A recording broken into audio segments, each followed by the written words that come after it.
that should be most people from the waiting room. So if you want to lead us off, Ryan, we're or Charlotte, yeah. Mhm. Yeah, totally. So my name is Charlotte Davis, and today we are holding a panel with some lovely ladies who are working abroad or have worked abroad. And to get us started, I'm going to let Ryan share some information about Global Learning Week. Yeah, hi guys. Thank you so much for coming. My name is Ryan Maramoto, and I have the pleasure of serving as a Global Learning Week ambassador on behalf of the International Programs Office at Pepperdine University. And I get the pleasure of planning Global Learning Week, which is basically a week-long annual event at Pepperdine that kind of seeks to enable students, all CBER students, to develop their global citizenry skills and to kind of just basically highlight cultural diversity on our Malibu campus and beyond. So thank you so much for coming out to this event. We really appreciate it. Awesome. Thank you, Ryan. Yes, so we're going to ask a few questions today, and then we can open it up to a Q&A session afterwards. But like I've said, my name's Charlotte, and I'm a senior here at Pepperdine University. I've interned with a variety of organizations abroad to try and understand how to work abroad. And those have included USAID and their science portion, the Department of Defense, and then a science research institute in Austria on a climate summit this last summer. So that being said, I would love all of our panelists to just take a few minutes to introduce themselves and tell us a little bit about their career journey and their professional experiences abroad. So I don't know if we want to start with Sarah. Oh my gosh, you put me last, the talker. I'll rein it in. I want to hear more from Amber and Florence and you all. Well, my name is Sarah Chambers. I took a year extra. My best decision ever, graduated in 2009 at Pepperdine. So don't be afraid to do that, guys. You need to do it. I study music performance. And I had come from an entrepreneurial background. The family had a small business. So I did a study abroad in Heidelberg in 2007. And that really put me on the path to working and studying abroad. So after I did the study abroad, I was all in. I was like, this is the deal. This is the jam.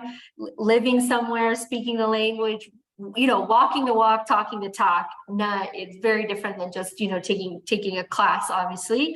And I just felt like that's where the opportunity and the action was at. So I graduated in the recession. I always say the first recession. So I left the US in the first recession, came back in the second recession. So you just got to ride those waves. And basically got my business chops abroad. So I started working in wine marketing, and then I went into beer marketing. So changed beverages. Was a manager at an ocean freight shipping firm, and basically the strategy there, everybody teaches English when they first, boots on ground, just to get yourself orientated, learn the ropes, learn some Spanish. But basically the strategy there was step by step going, inserting myself more and more into business situations with more and more command of Spanish, until at the end since 2000, I would say like 2005, I worked as a business consultant. So I ended up working with several chambers of commerce. So this is a great tip when you go abroad. Look for, a chamber of commerce that speaks your same language, and you already got something in common there. So I work with the British Chamber of Commerce, Brazilian Chamber of Commerce. They love speaking English, by the way. And they share a lot of, cultural similarities with the US as well. And just kind of went working my way up the good old fashioned US, going up the ladder. And I finished off 6 years as a consultant in Red Hat that was sold to IBM, while I was there. And then basically slingshotted on back with this recession and joined an organization called Chicanos por la Causa, which dates back to the 50s, an advocacy movement for Mexican Americans in the US that started lobbying for better education. Now they've blossomed into a really big nonprofit throughout, the Southwest of the United States. And they offer they, early education resources. They'll manage school districts, affordable housing. They manage business centers. So I actually returned back to the US as a business advisor with their business center, which is in conjunction with the Minority Business Development Agency, which I'm probably, you guys, this is new to you, new to me too, which is underneath the Department of Commerce, is a great resource for minority-owned business in the US and located throughout much of the 50 states. So that's where we are. Thanks, guys. Thank you so much, Sarah. I don't know, Amber, do you want to go, or Florencia? Yeah. So hi, I'm Amber. I graduated Pepperdine in 2020, which was also a weird time to graduate. Sarah resonated with me. And I was a liberal arts for education major. I was in the teaching program for a little bit at Pepperdine. And the summer after my sophomore year, so before my junior year, I did a study abroad program in the summer in London. It was a Harry Potter English literature class with Pepperdine, which was amazing. And that's kind of where I learned that I wanted to live abroad. I just fell in love with London, and I was like, okay, well, what can I do? Because I'm not like an engineering major. I'm not like a medical field, and to get visas, you have to kind of be in like a specialized field. And I was like, okay, well, I'm really good with kids, and I'm going to go into teaching anyways. And I was like, okay, what if I was like a nanny, like Mary Poppins or something? And so that's when I started researching it then. And then the plans kind of got put on like a derailed because of the pandemic. I was planning to do it right after graduation, but then it took a while for the world to open back up.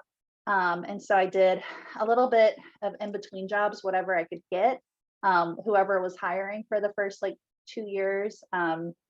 I worked as a teacher assistant in a pre-K school. And then I went and I got a job at Pepperdine. Actually, I was a receptionist at the business school, and I did that for a year.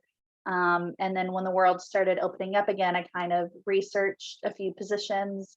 Google was my best friend, and I found a family that I could nanny for. It's called au pairing, which is basically like a nanny abroad. You don't get paid like a ton, but basically all of your basic needs are covered. So you're living with the family, they're covering your food, your insurance, and then you get like a stipend as well. And so that's what I did for the past 5 months. I was in Annecy, France. I just moved back. And it was really fun. I took care of 3 children. I got to travel a lot abroad. I got to grow and adapt, and I'm excited to put this like on my resume, because I know that like living and working abroad is a really good experience for your resume. I did not speak any French before I went, which was really scary. So you had to learn to problem solve a lot, and Google Translate is a good app to have. Awesome. Thank you so much, Amber. Florencia, why don't you tell us a little bit about yourself? To know Sarah and Amber, such interesting stories. I'm Florencia. I majored in the first graduating class of sustainability majors, which is super exciting, and global fellow certificate program. So a lot of the things that I learned about international relations, diplomacy, and international issues going on was through that program. And my abroad experience began a little younger because both my parents are from Honduras. And so I grew up visiting my family a lot and speaking Spanish and wanting to practice that. So that's how I kind of ended up where I am now. But my abroad experience in Pepperdine, I studied abroad in New Zealand for a month, and that's where I discovered my passion for sustainability. And that program changed the whole trajectory of my career. I just fell in love with the country, and we were encouraged to live in an eco-conscious lifestyle, which in all like the things going on with climate change and challenging ourselves to practice what we were being taught. And then knowing that I wanted to study that, especially with how it's impacting vulnerable communities like Honduras and like Central America, which is the region that I really care about.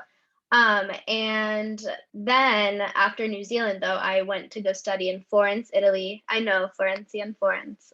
You know, a lot of people always tell me that.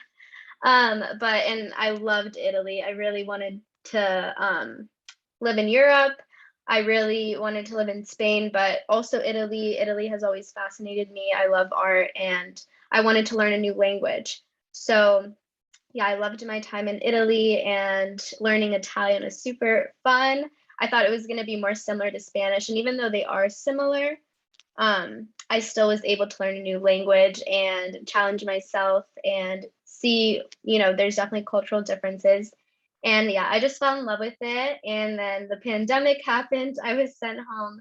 Luckily, I was there for 6 months, so I can't complain. And I just knew that my time in Europe wasn't over. So my senior year, I was looking up opportunities to either live in New Zealand or live in Europe. Really wanted to go back to Europe, honestly. And so I was just looking up programs. I applied to a bunch of different things. I got a New Zealand visa, and I was going to work actually for a company that focuses on festivals, because a lot of trash at festivals are just, it's a mess, but that company really focuses on making sure that it's they try good, like, sustainable initiatives, which I really loved the company, but it wasn't enough to live there and work for them. So I looked into Spain, and I'm doing NALCAP, which stands for North American Learning and Teaching Assistant. Basically, it's a program through the Ministry of Spain of Education. And I recommend any student who wants to live in Europe, especially Spain, to apply for it. It's pretty much by numbers, so the earlier you apply, the better. And yeah, you get to choose 3 regions in Spain, and I told everyone in my life, if it's not Andalusia, which is southern Spain, I didn't want to do it, because I fell in love with Sevilla when I visited. And yeah, so right now I'm in Sevilla, Spain, teaching English, teaching a little bit about North American culture. I really try to integrate a lot of the United States culture, but I definitely want to teach them about Central and South America as well. And I'm also teaching environmental science, which is pretty awesome, and talking about climate change in Spain, which is really exciting. And yeah, and right now I have a few options, hopefully after this program, but I love it here, and I'm happy to answer any questions. Thank you so much, Florencia. I'm also a global fellow, so that's a crazy coincidence. But yeah, so I guess the rest of the questions I'm probably just going to ask, and then whoever wants to comment on it, I'll give you like whatever first grabs. But I guess my next question is like, what are the potential pathways for students interested in living and working abroad that they could maybe look into these next steps? I know you talked about Google and then the teaching role in Spain, but yeah, maybe if y'all could speak on that a little bit more.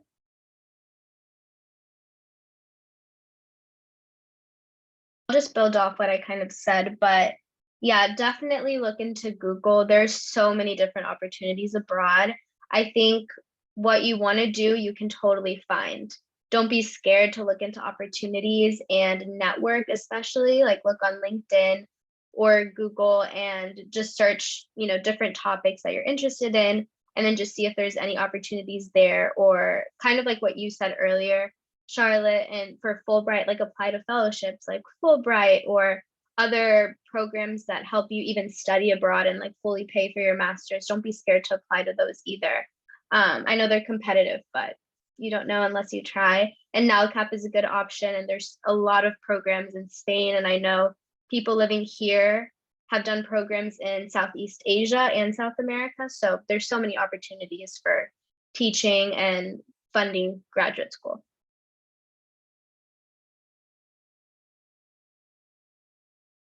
Is it okay if we use the chat just like while we're each other are talking? I just dropped internations is usually, I would have to say, like, usually you go through the expat route. You talk to other people who've walked the same shoes in some extent. And then as you gain more experience, you ideally start merging over to more interest groups that are more native to the country, right? So in the beginning, the other expats will have like the first steps of like what companies are helpful. I know like there's a news agency, it's called like Business News Americas. That's in Chile and some other Latin American countries. And they hire a ton of expats all the time. So there's the places where you can get your foot in the door more easier than others. Or even like visa questions too. Like I know some of you thrown that up already. Like if you have a certain profession, you can go straight to having a temporary visa. Whereas if you don't have those professions, then you need to get just like a more easier access job, like an English. I don't want to like slag off on the teachers here. You guys are the professionals teachers. I'm talking about the English teachers off the street that get hired as the kind of like tutors and things like that in a lot of other countries. That's what I'm talking about. They're always looking for mentors and high school mentors and private teachers and things like that you can get hired pretty immediately and get a work contract off of, because in a lot of places it's a chicken and the egg. You have to have a work contract before you can apply for a visa. So then you're kind of like you're dancing around. So doing like private teaching is like you can usually get those set up before you even arrive in country.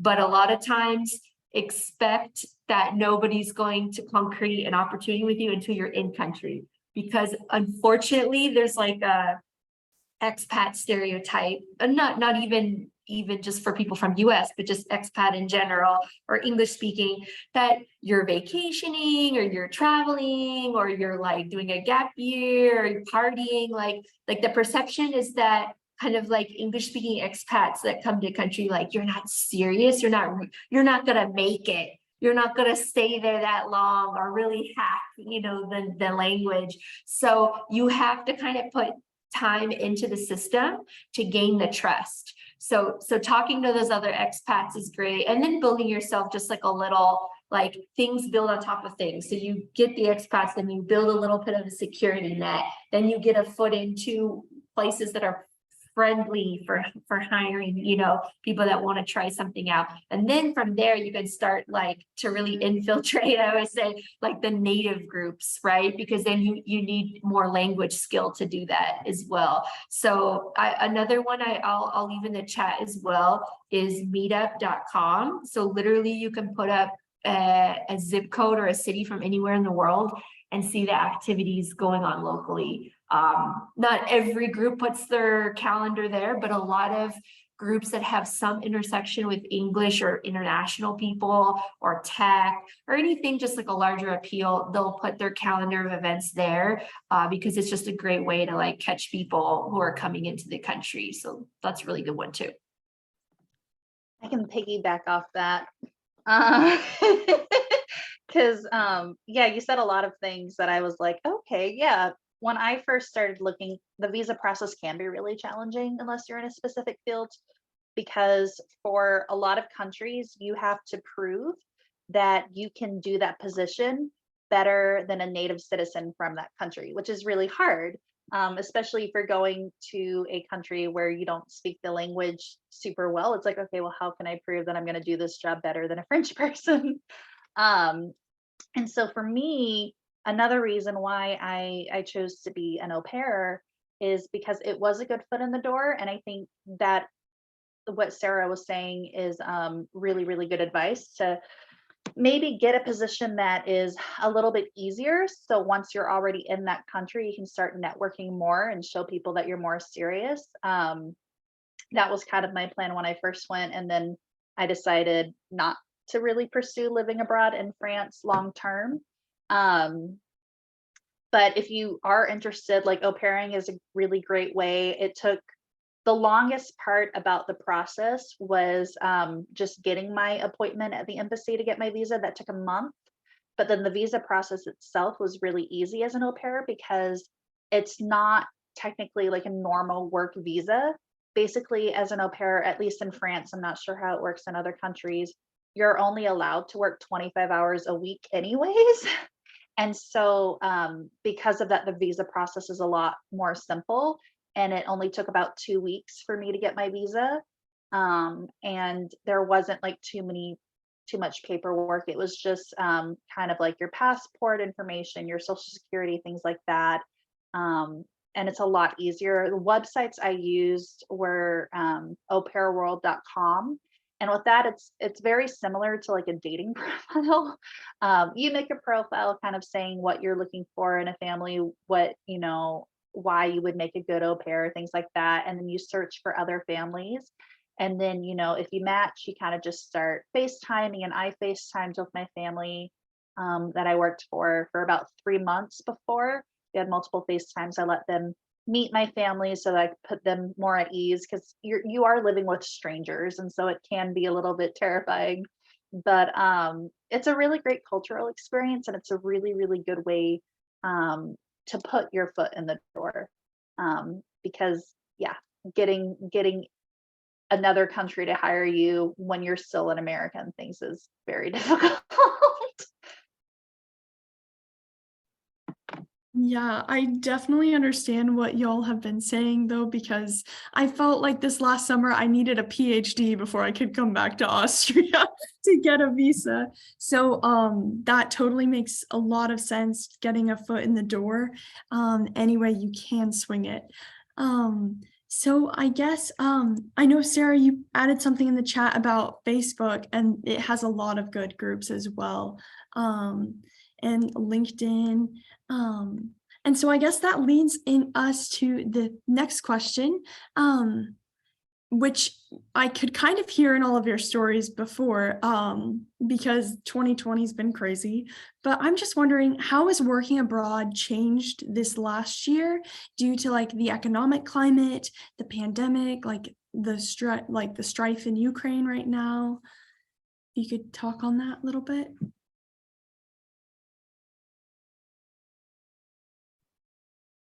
I think our Europe people maybe have more input on that. Than Chile is a little far. Let me speak from, because I think I forgot to say this, but I graduated just last year, 2022. I'm wearing my sweater. But I lived in Italy as a student, and I'm working in Spain. So I can't compare and contrast the differences of working. But I would definitely say, since I've been back, I mean, COVID restrictions are still in place. When I use public transportation, for example, so I have to wear a mask and during my commute and then during the plane, but that's normal. And obviously be vaccinated around here. So that's different, I would say. Another thing I have noticed, and it's hard to compare two different countries, but travel is a lot more expensive than it was when I was living in Italy. Prices have gone up. I've spoken to a lot of locals who have lost their job and have to turn into like either just driving around when they used to have a restaurant, for example. So a lot of businesses have unfortunately failed. So I can't really compare what it looked like before here in the city, but I definitely noticed how it's impacted some people and families in Spain from what they've told me in particular. I can't really say also, because I just went in 2021 in August. So I can't really say what it looks like too much before. I do know that when I was doing my research to be an au pair, it looked like I was going to need a lot more information, and then I didn't. So I think that it actually somehow became a simpler process after COVID, because I heard that changed just in like the last year or two. So if anything, it made it easier to get an au pair visa. I will say too, what I did notice, like Valencia was saying, is you can still kind of see the struggles. I know that in France, you know, because the cost of living and stuff is going up, people are going on strikes a little bit more often because they want more living wages. And so there was a time in France where the family I worked for would have to drive to Switzerland to get gas because there was like a gas strike, and there like all the gas stations were out of gas because like the people wanted more pay, and then it was like a whole thing. So I feel like I don't know, I mean, there's always been strikes, but I feel like it's probably higher now just because the cost of living has increased and yet wages haven't. Remember really quickly, for at least the Ukraine-Russia war, like that's a big reason why the prices have gone up. And that, I think that's the only thing I've noticed in Spain. But when I went traveling over my break, I was actually in Poland. So I feel like you notice a little more when you're closer to obviously the country that's being affected. And just hearing the stories from the people who are there and who've had to move to Poland or other surrounding countries of Ukraine. So there's definitely, you know, you can tell it affects many communities, but it's more, at least like the war itself, the countries that are closer to it. You guys have brought up the strikes. That's like something that unites all of the international people, is navigating strikes. So, you know, because union culture and workers' rights is a total huge thing, I think, abroad. Like you'll see that right away, like in just your work contract is formatted, and people will regularly go to the Department of Labor when there's a dispute about a layoff. Like there's like a whole nother world that we're not used to.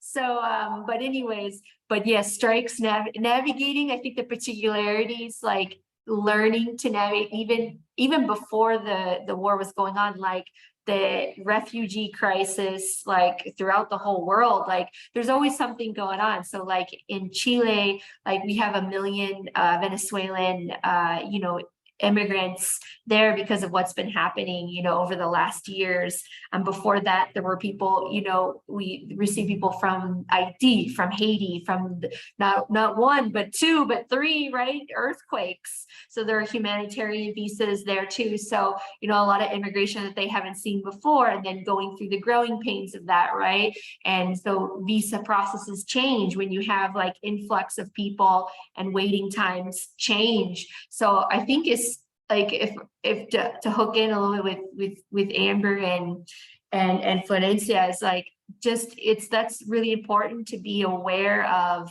Like it's very easy in the beginning when you get to the country to be in the expat bubble, and there are people who stay in that bubble like for 10 years and they never speak the local language, and they hang out with US friends, and they go to the one Mexican food place in town and like, and you get in that vibe, and then you never break through further with your language skills because you stay in the comfort zone, right? So it's great to do that when you're feeling homesick, but the important reason to break out of that is because to get traction in that country, you have to understand, like, you know, if you're going to be working in, like, I was an office manager in, you know, ocean freight shipping, we have to be very sensitive to the strikes that can happen yearly when the portuario and, you know, when the workers in the port do a strike, because that is a custom to be able to negotiate a higher rate for the next coming year, right? And then when there's a strike, then the fruit exporters are in a panic because the fruit and the vegetables are stuck in the customs, right? And then when customs is tied up, then when you're trying to import things, so like a whole chain reaction of things can start happening based on the local reality.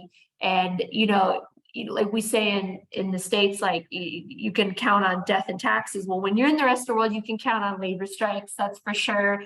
You can count on inflationary issues. In Spanish in Chile, they joke that when the US sneezes, the rest of the world feels the after effects, like with the economy. And there's even like historical frictions that happen between countries that get played out. Like we were chatting with the ladies here about World Cup before the call started. So socio-politically, it's very good to take note of some of these things, because this can influence how you do business, sensitivities, right, on like why things take time. So like we might get frustrated from the outside and you're like, oh, the visa process is getting so slow. Well, it's so slow because like there's a million immigrants that have come in and are now in the line. And, there's other people that have 99 problems and you're not one. So anyways, these are all really good things to keep in your tool belt. Absolutely. I was just wondering, like, kind of going off of that, it's like you have to be really thinking on your feet, but how can students prepare for working abroad and like to feel better equipped to handle those situations where it's like you are encountering a strike or like there's some major challenges abroad? And that could be anywhere from like current events to like the language barrier. I know, Amber, you said you didn't speak French when you moved to France. And I know in Paris, at least when I was there, they were not very friendly to me. So like, could y'all speak on like how to navigate those challenges and like how to better equip yourself as a student? Yeah. So yeah, I didn't speak French before, and it was extremely difficult because the three children that I was looking after didn't speak any English. So trying to kind of give directions and stuff to a 5 and 7-year-old and then a baby is really, really difficult when there's that language barrier. They ended up just learning to say phone, and then I would know to give them the phone so they could use the Google Translate app. So you have to kind of get creative in those ways. And I took French lessons, but I did not become fluent in the amount of time that I was there. But I think too, just finding like a community out there while you can. I joined a lot of Facebook groups for like other au pairs in the area. And then it's kind of nice because if it's people who are also working abroad, you kind of have that in common, because it can be difficult, like emotionally, financially, all of that. And so it's nice to have people who are going through a similar situation, kind of form that support group in a way. I would say, just you kind of just learn to adapt. You can't really necessarily like predict. Like I would visit London a lot because I love London, and there was a train strike one time, and we had tickets to somewhere, and so you're like, okay, well, if the trains aren't running, you have to like learn to either take, are the buses running, or how much is like an Uber or a taxi, things like that. You really can't like plan too much ahead of it. They'll usually announce like there's going to be a strike, I think, maybe like a week in advance or a few days in advance. So you don't get like too much warning, but you usually get like a little bit of warning, but it just kind of depends. One of the challenges I had is the family that like I worked for, their house was brand new. And so they had no Wi-Fi. So the entire time I was there wasn't any Wi-Fi. And so I had to learn to get very used to like the slow data on my phone, and then find like coffee shops and things like that that had Wi-Fi. So just things like, you just got to be able to go with the flow because things will happen. But you learn to adapt, and that's a really good skill to have. Absolutely perfectly. Just have to learn how to adapt. I definitely think it's important to prepare, like she said, like try to learn the language of where you're going, try to do some research on what certain things they do are different than the US, what the differences are, what the similarities are. I like to watch a lot of YouTube and just like seeing, someone or like a local or someone who's an American who's lived there and their experience, just to kind of get a grasp of what it could be like. I also recommend, I think, yeah, Sarah said this earlier. Try not to stick with Americans. I try to get out of your bubble. I know it's hard. I mean, my roommates are Americans and I love them to death, but it's really important to also, together even to meet locals and try to connect with them, to practice the language and just try to feel more in of moving abroad that's difficult is you get homesick. And if you find a community there, it can start to feel like family, and that, it's your home away from home. So I recommend that, but, also be prepared. And yeah, there's a lot of things out of your control though. I know here in Spain, for example, they don't have central, like a heating or cooling system. So my apartment right now is freezing. So, just being, okay with you're going to be adapting to certain things that you don't have in the US. The United States luckily has so many conveniences.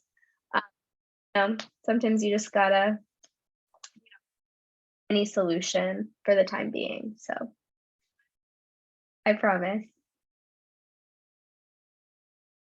Yeah, if just chiming in off of what the ladies have said, and as well as there's some interest in the group here with this is sustainability. We were talking about before, a big word in sustainability is resiliency, like system resiliency.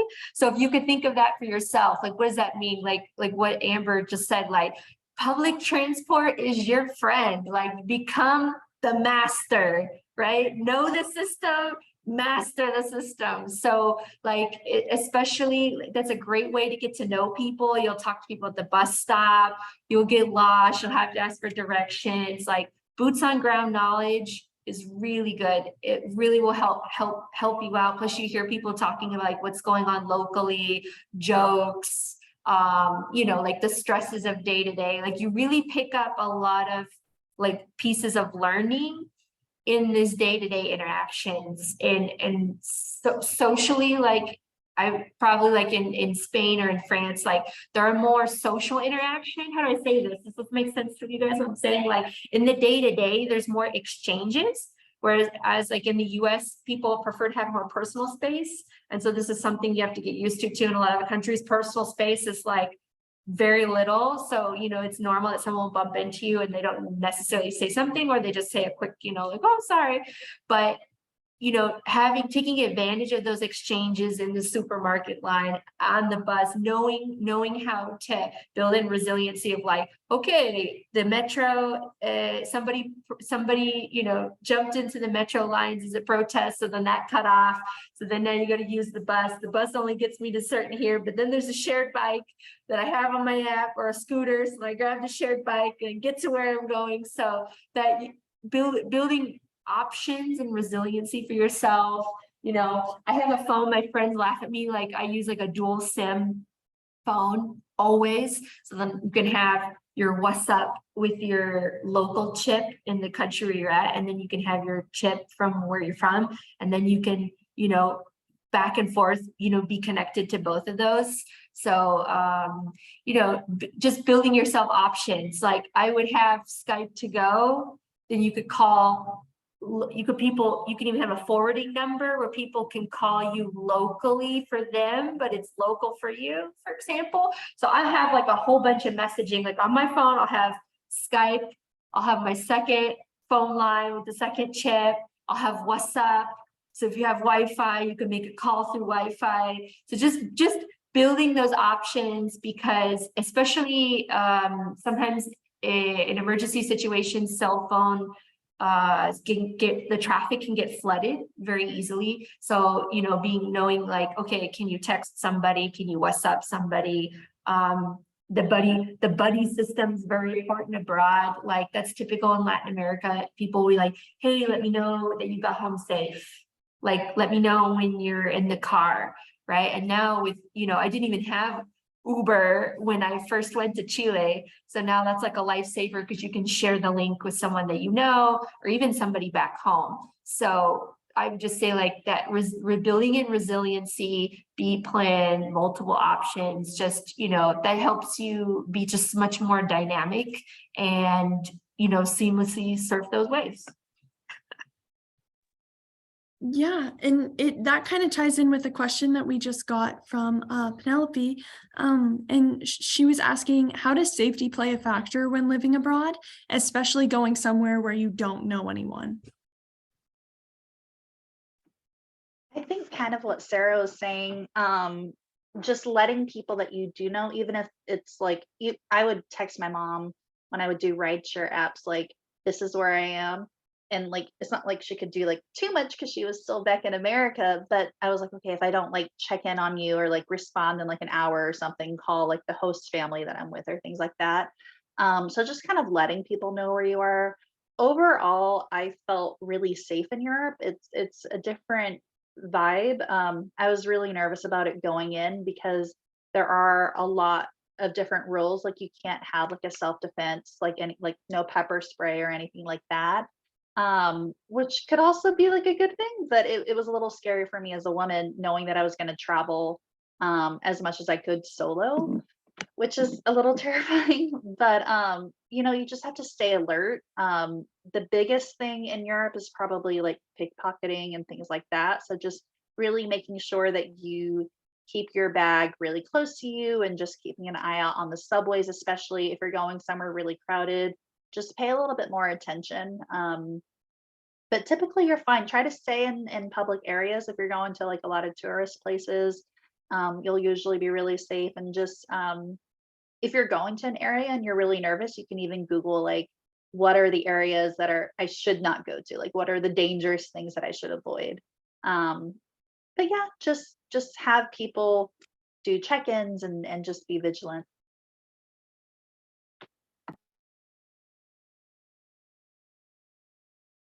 I'm just gonna write in the chat really quick. So like just going off of what Amber said, like there in every city, there's more like tourist crime versus like native crime. So knowing where that happens and what those things are. So like we know in Chile, they're like purse snatching sometimes when you're in big transit areas, and they always tell you don't fight back because they might have a knife or something like that. And the easiest is just to let them take your purse. And usually they end up just dumping the purse nearby. They just want the money. So sometimes people even like recover the stuff. So like knowing those key things, but that's like a big one in general too, is like, don't, unless your, you know, life is at stake, but usually for like small crimes like that, don't confront, don't fight back. You take the appropriate channels, like making, you know, the declaration with the local police, for example. And then if it's something more escalated, you check in with the embassy. But every place has its like protocol, right? And so, for example, a type of crime that's in like in fashion, like because different types of crime go in and out of fashion, is like one of like carjacking, like in and out of more expensive apartment buildings with nicer cars. So like knowing that can happen, where does it happen? What do you do? That'll give you some tips right away, right? To just how to confront those kind of situations. And a popular app, I'll put the name here in the chat, at least in Latin America, is So Safe. And you can actually look at the areas, like people, it's like, what would you guys say? It's like Waze, but for people traveling in crime. So people can comment on what's happened in an area. And sometimes there's like, at least in some parts of the main capital in Chile, in Santiago, they have like a partnership with local police that you could actually like click a panic button within the app in certain neighborhoods, and somebody will just come help you. So these are just things I pick up like from the Facebook groups or in WhatsApp chat. You know, like I'm a volunteer in Women Who Code in Chile, and then they taught me about So Safe app. So like, again, just staying in contact with your local people and they'll show you the way. Another thing really quick that I would just add in is because like pickpocketing and stuff are more of the crimes that you're going to see, and like stealing purses, if you're staying at like a hotel or something multiple days, try not to keep your passport or whatever in your purse or backpack, because if you lose that, that's going to be a lot harder to recover than like a money or a credit card.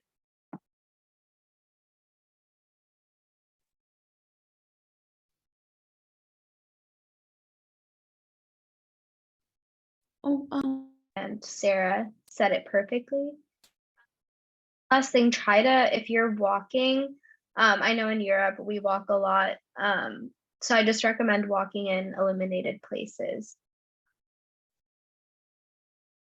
It's harder to navigate, and you just never know what's going to happen. And just make sure to take, you know, the basic safety skills, the 911 of each country that you're going to, because I think that's.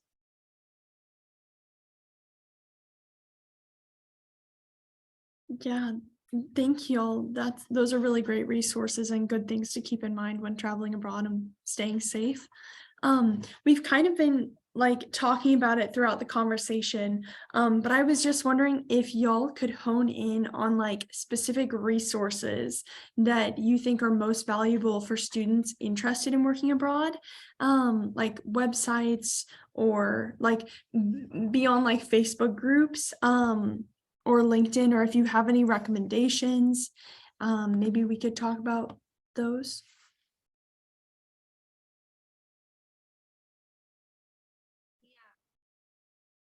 Too, since I just graduated, so I don't have too much to share, but I'll definitely put the program that I'm a part of. And I know there's I'm gonna try to find the link and like copy and paste it in here. Programs like that, not just in Spain, but also in Europe and South America and Southeast Asia. So take advantage of like, all these opportunities. Earlier in the chat, like even though maybe you didn't go to school to teach English or, to necessarily take care of children, but you want to live in a specific country or area, like I recommend, doing these jobs that do allow you to have an easy access to a visa. So that's like my biggest tip, because that's how I was able to get into NELCAP, and then that's how I got my New Zealand visa. And fellowships, LinkedIn, and I know the Career Center is incredible, when they're looking at your resume or just even speaking with.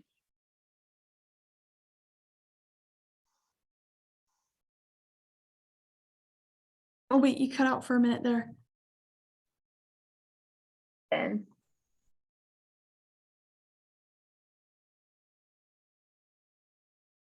And then kind of tying into that, what are your top 3 tips to students as they explore these opportunities during their undergraduate careers? Like if you'd recommend a certain class or a certain skill they obtain, but your top 3 or your top 1, however many, you think of.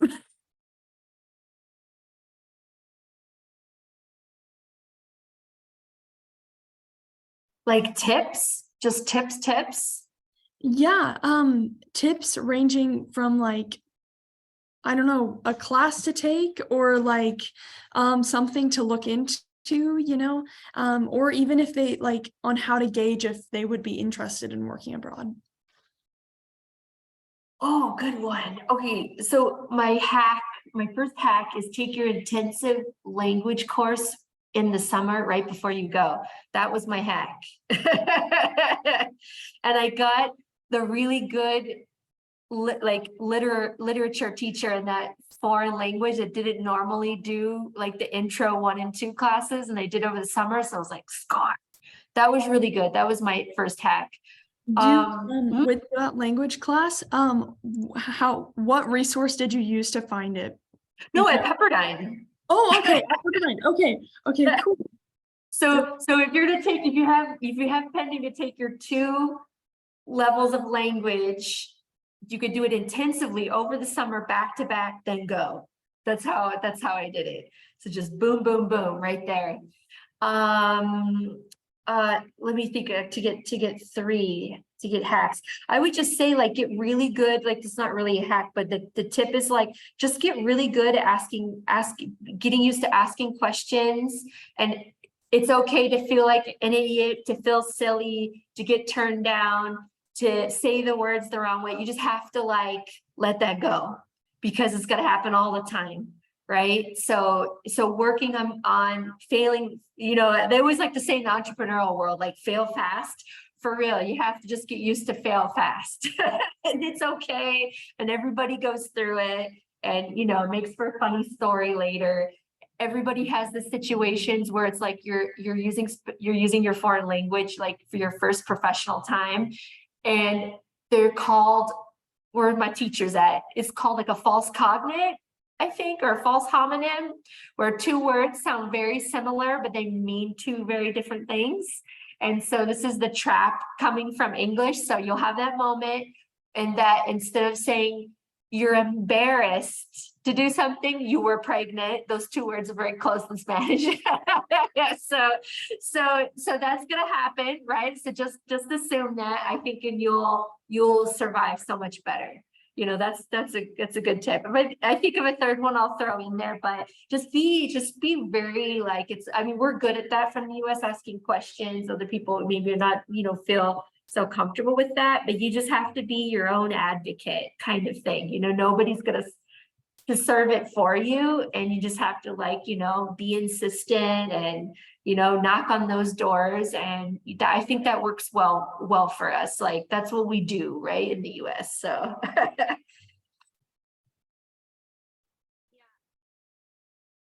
don't be scared to fail. And if you see really cool opportunities, don't be scared. I've applied to a bunch of things and I haven't gotten them. And like, yeah, rejection isn't fun, but you are able to set up the life that you want by taking initiative and, being adaptable and just apply. Don't be scared to ask questions, like Sarah said, and, connect. Don't be scared to reach out to people as well, and ask for help. There's nothing wrong with that.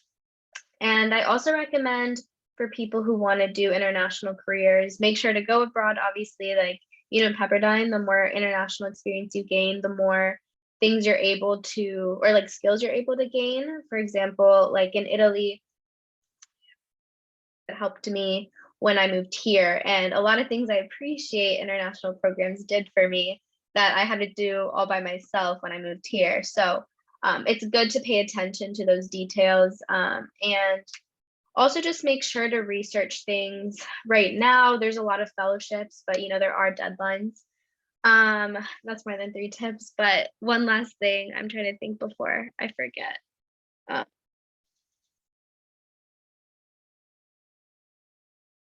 I loved the Global Fellow Certificate program. I think that really helped me think about global issues. I absolutely love that program. So I owe a lot of the push for wanting to study abroad, to work abroad through IP. Brian really helped me as well, able to integrate my Global Fellows project with my actual major. So it was really incredible to combine my actual passion with international relations and diplomacy in. So try to intersect that during your classes. If you're interested in an issue or a particular area, make sure you integrate that with your research and projects. So you're able to, patients and talk about it more, learn about it more. So yeah. Yeah, I think kind of just reiterating what Sarah and Valencia both said, really take like advantage of the resources at the International Programs Office. They're there to help you.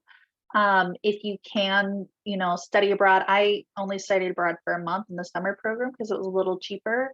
Do that as well. Kind of just to get your foot in the door and see, if you're really going to like this experience, because sometimes you can be like, oh, this is totally for me. But then once you get over there, it's a little bit different. And also like, just, it can be really scary. I know that I was really, really afraid. I was selling before I left. I knew that I wanted to travel. And so I sold pretty much everything I owned. I sold my car and I sold all of my furniture to kind of fund that travel. And I quit a really good job at Pepperdine. So it was really terrifying. But I would just say face your fears. I don't regret leaving. It was one of the best decisions that I've ever made. And I have so many more life experiences because of it. So kind of just don't let that fear stop you. If this is something that you've dreamed of doing, you're going to have a moment. Like I almost didn't go. Like a week before I was like, I'm not doing this. But you just got to push yourself forward and know that it's going to be hard in the beginning because everything's hard when it's new. But really just give yourself that time and talk about it. Talk about how you're feeling with your friends back home. Talk about it with locals, because talking about it helps a lot. And also, yeah, like Sarah was saying, take advantage of the language courses at Pepperdine. If you know you're going to go to, if you want to live in a country where you don't speak that language, definitely try to learn it ahead of time. Pepperdine, I know you have to have 3 semesters of a language course anyways. So I took Spanish. I did not take French. I did not know I was going to live in France. But if I did, I would have taken French. So yeah, just try to plan accordingly and believe in yourself and just talk to people. Asking questions is a very good thing. You can watch YouTube videos of people doing it and even like message the YouTuber and see if they respond. Things like that are very helpful. That's a great one about the YouTube. I followed a guy who was like a amateur botanist, and he visited Chile, and I saw he was in Chile, and I was like, oh my gosh, you're in Chile. And we met up. I picked him up and we took him to the airport. We had lunch and like do that stuff. That's totally the opportunity you have as an expat. Of those cool intersections, when you're boots on ground, you can be a really important ally and host to other people who want to do the same thing. And that opens up a lot of opportunities. That's kind of how I ended up being a business consultant, was being that bridge in between people who wanted to come and do business in Latin America, and for people in Latin America who wanted to do business abroad, and helping people find the intersections of those two. So I know at Pepperdine, we're big about like paying it forward, right? And so that is a great tool. You know, if you see people are gonna, you know, please do host other people and pass that on, and that will serve you well. And podcast, just the YouTube thing made me think of podcasts. There's a lot of expats that have podcasts, or even bilingual people have podcasts for other countries that you can, you know, listen to and get tips from before, and really gives you a flavor of what's going on. I just wrote in the chat about an expat culture shock graph. This is something I think they showed us when we did our study abroad but I didn't really maybe pay too much attention to it when we were at Pepperdine. You're like, culture shock, what are you talking about? But when you're somewhere long term, this graph is actually really important to know, because it does show you those ups and downs you go through that Amber was just talking about. For instance, too, like you do have the honeymoon period where it's like, oh, everything is great and shiny, and then the rubber hits the road. You have the visa issues, you have, you know, the interviews, and so then you're like, oh, you know, I'm not being accepted, and it's difficult. So if you know that beforehand, you know that you're going to go through that, and that you're not alone, that other people go through that too, because you're talking to other expats.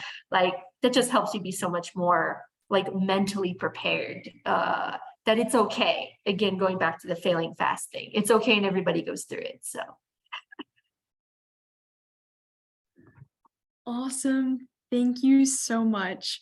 That is all the questions that I have today lined up. But if anyone in the audience has a question, I would love to hear them. You're welcome to ask or submit them in the chat.